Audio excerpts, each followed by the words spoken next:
You ever hear a story so ridiculous, you gotta stop and ask yourself, wait, this can't be real?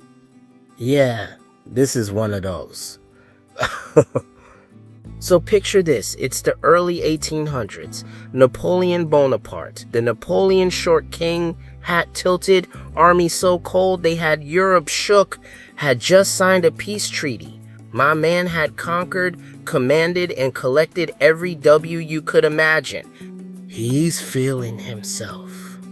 The war's over. The man's on top of the world.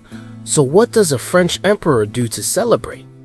Apparently, he throws a party. But not just any party. No. A rabbit hunt. Yeah, you heard me right.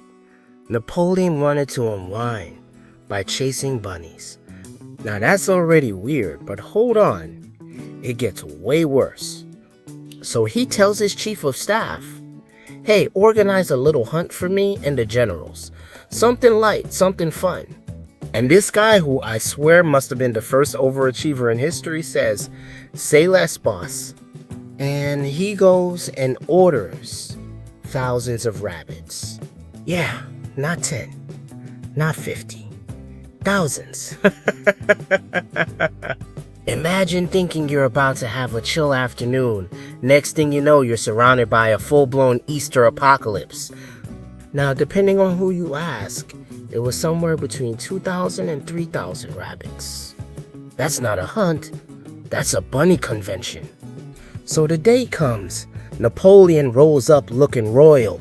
He got the drip, the uniform crisp, hat on point, the generals behind him. The horses are ready, the guns are ready, the snacks are probably top-tier croissants, everything's set. And then they open the cages. And that's when the universe said, plot twist. Because instead of running away like normal rabbits, these fluffy little dudes looked at Napoleon and charged. Like attack mode. Bro, the rabbits went to war. They didn't scatter. They stormed the emperor's picnic like it was D-Day for vegetables. They came in waves. Fluffy, adorable, unstoppable waves. And Napoleon, the conqueror of Europe, was out here fighting for his life against bunnies. And at first, Napoleon and his generals are chilling. They're smirking, sipping wine, feeling fancy like, the noble sport of the hunt. Then, the field starts shaking, like the ground itself got allergies. And out of nowhere, this tsunami of fur and fury comes hopping toward them. Thousands of rabbits, charging like you thought this was gonna be a game, huh? Bro, Napoleon looking around like, why they not running? And one of his generals whispers, I think, sire, they coming for us. One even climbed up a general's boot and tried to box him. Picture that. A general, medals, sword, the whole drip swinging at a rabbit like he fighting Mike Tyson's pets. I can't make this up. Napoleon's coach horses start panicking.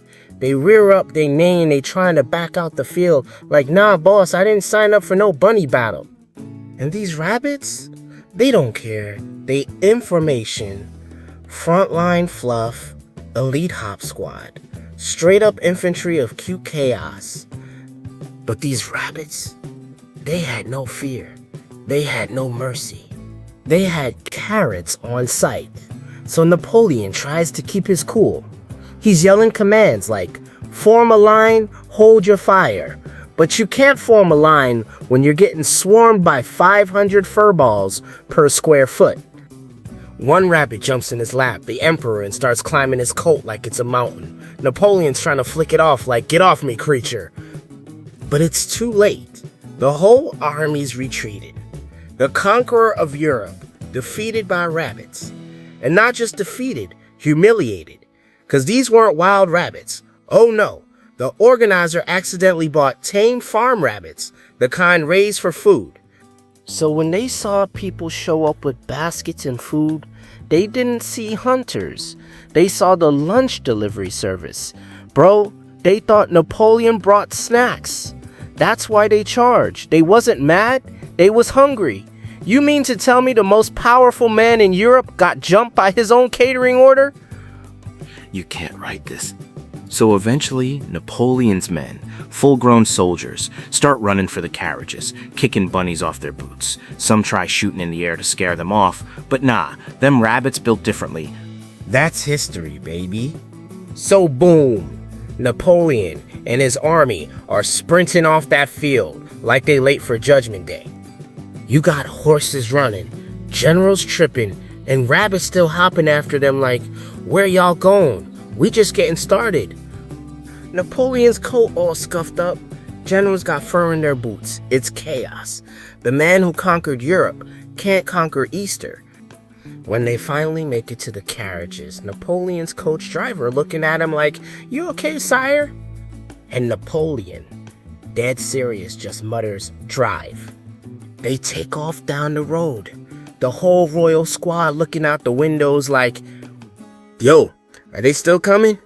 And yup, a couple hundred rabbits still hopping behind the carriages like furry bounty hunters. You ever get embarrassed so bad you just sit there in silence, trying to process your life decisions? That was Napoleon in that carriage. Man literally retreated from rabbits. Ain't no coming back from that. Now, later reports said the whole hunt got canceled. The chief of staff? Probably looking for a new job. And Napoleon, he never did another rabbit hunt again. I mean, would you? But what makes this story wild ain't just the chaos. It's the lesson, man. You can conquer nations. You can build empires. But life got a funny way of humbling you. One day you're the Emperor of France. Next day you're fighting for your lunch against Bugs Bunny's ancestors. And that's real. Because sometimes the universe don't send big problems to test you. It sends small ones, fluffy ones, to remind you that you're still human. So next time you think you're on top of the world, remember Napoleon. Remember that even a man with a whole empire couldn't handle a few thousand rabbits. That's life, man. 1 minute you the hero, next minute you the headline. And that's why I love history, because it ain't just old, it's relatable. We all got our bunny moments, times where we thought we had it handled till it hopped out of control. And when that happens, just laugh, learn, move on. Because if Napoleon could survive a bunny beatdown and still make the history books, you're gonna be alright too. Trust me.